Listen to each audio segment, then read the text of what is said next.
السلام علیکم ورحمۃ اللہ وبرکاتہ۔ بیوی کے پسند کا بوسہ لینا جائز ہے یا نہیں؟ بیوی کے ساتھ بوس و کنار کرتے ہوئے کس کرتے ہوئے اگر میاں کی یا بیوی کی یا ان دونوں کی شرمگاہوں سے قطرے نکل جائے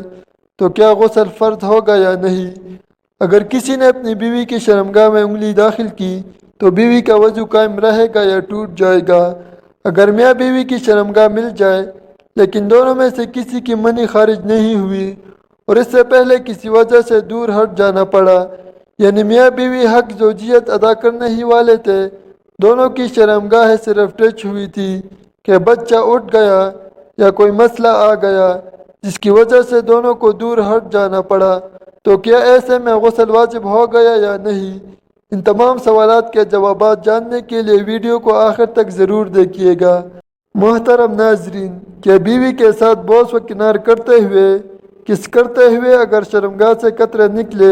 تو کیا غسل فرض ہوگا یا نہیں؟ یعنی ہم بستری تو نہیں کی، صرف بوس و کنار کیا جس کی وجہ سے شرمگاہ سے قطرے نکلے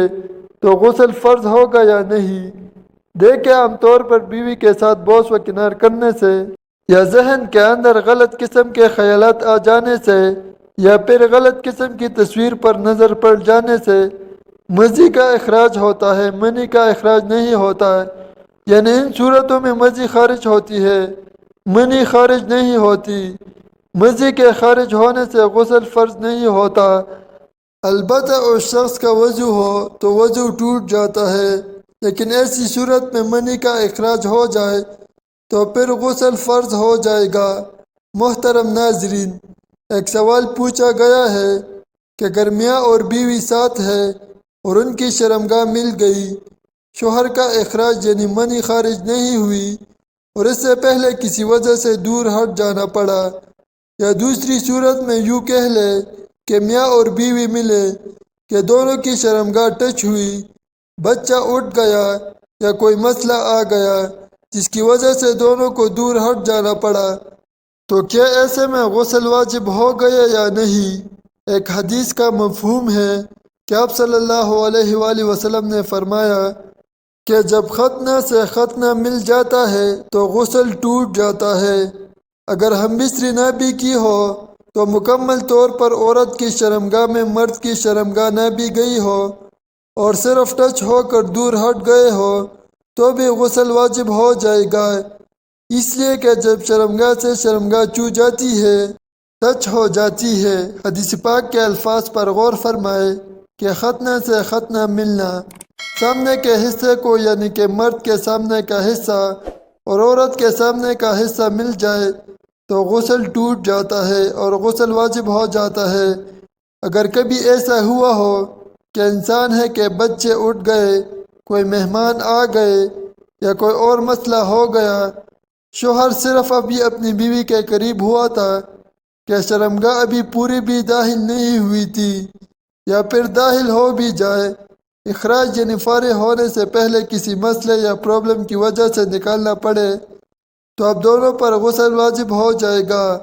اب کی منی خارج ہوئی ہو یا نہ ہوئی، اس سے کوئی فرق نہیں پڑے گا، غسل واجب ہو جائے گا۔ محترم ناظرین، ایک سوال پوچھا گیا ہے کہ کیا کوئی شوہر اپنی بیوی کے پستان کو منہ میں لے سکتا ہے یا نہیں، اسے چوم سکتا ہے یا نہیں، اسے بوسہ دے سکتا ہے یا نہیں؟ فقہاء کرام، علماء کرام فرماتے ہیں کہ اگر کوئی بیوی اور شوہر آپس میں ملتے ہیں، ہم بستری کرتے ہیں، تو ہم بستری کرنے کے دوران اگر کوئی شوہر اپنی بیوی کے پستان منہ میں لیتا ہے یا اسے بوسہ دیتا ہے یا اسے چھیڑتا ہے تو یہ اسے ہم بستری پر ابھارنے کی ایک علامت ہے، ہم بستری کرنے کا ایک ذریعہ ہے۔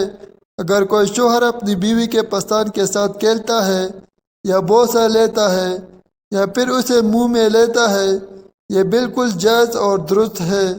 اس لیے کہ یہ دونوں کے درمیان ہم بستری کرنے اور ابھارنے کا ایک ذریعہ بھی ہے۔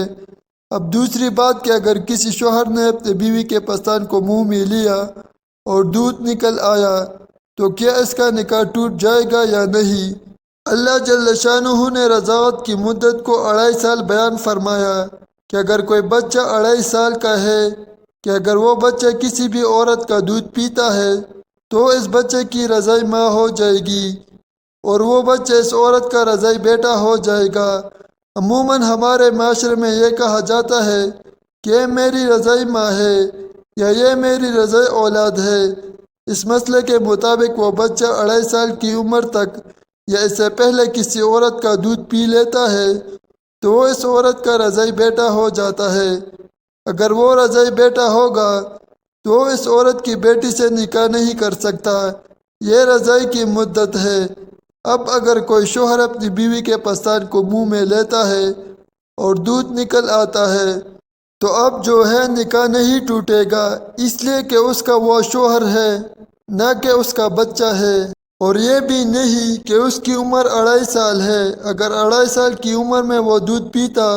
تو یقیناً وہ اس کا بیٹا ہو جاتا ہے، اس لیے نہ نکاح ٹوٹے گا اور نہ وہ اس لڑکی کا رضائی بیٹا ہوگا۔ فقہاء کرام مزید یہ بھی فرماتے ہیں کہ اگر کوئی شوہر اپنی بیوی کے پستان سے کھیلتا ہے یا اسے چومتا ہے یا اسے منہ میں لیتا ہے تو احتیاط یہ کرنا چاہیے کہ اگر وہ اس حالت میں ہے کہ کچھ دن پہلے انہوں نے بچے کو جنم دیا ہے اور بچہ اس سے دودھ پیتا ہے تو شوہر کو چاہیے اس حالت میں اپنی بیوی کے پستان کو منہ میں لینے یا بوسہ لینے سے پرہیز کرنا چاہیے، کیونکہ اگر بیوی کا دودھ شوہر کے منہ میں چلا جائے گا تو یہ ناجائز اور حرام ہے۔ لہٰذا اس حالت میں منہ میں پستان یا بوسہ لینے سے احتیاط برتنی چاہیے۔ محترم ناظرین، ایک سوال پوچھا گیا ہے کہ کیا بیوی اپنے شوہر کا غض تناسل پکڑ کر، مالش کر کے یا رگڑ کر اس کو فارغ کر سکتی ہے، یعنی کہ اس کی منی نکال سکتی ہے؟ کیا ایسا کرنا جائز ہے یا نہیں؟ اس کا جواب یہ ہے کہ اسلام میں ہاتھ سے منی کو نکالنا ناجائز اور مکروہ تنزیہی ہے، پھر چاہے وہ اپنے ہاتھ سے کرے یا اپنی بیوی سے کروائے، اس لیے اس کام سے بچنا چاہیے۔ ایک سوال پوچھا گیا ہے کہ حیض کے دوران بیوی کے پستانوں کے درمیان شوہر کا اپنا غض تناسل رگڑ کر